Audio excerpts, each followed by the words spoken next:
અને હવે વાત કરીએ સુરતમાં ખાડીપુર અને મનપાની બેદરકારી ભરપૂર।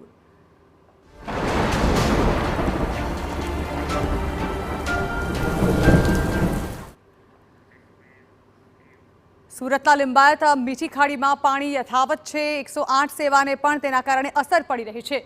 બોટની સુવિધા ન હોવાથી દર્દીઓને લઈ જવામાં તકલીફ પડી। બેભાન દર્દીને લઈ જવામાં 30 મિનિટ મોડું થયું હતું। રસ્તાઓ પર ખાડીપુરના પાણી ભરાયેલા છે, જેને કારણે અહીં સ્થિતિ બદથી બદતર બનતી જઈ રહી છે।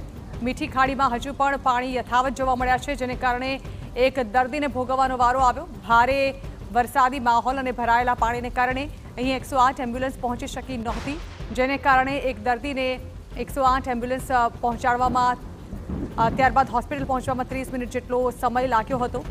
તેને આપ જોઈ રહ્યા છો કે લોકો દ્વારા, સ્થાનિકો દ્વારા તેને હોસ્પિટલ એમ્બ્યુલન્સ સુધી પહોંચાડવામાં આવ્યો હતો।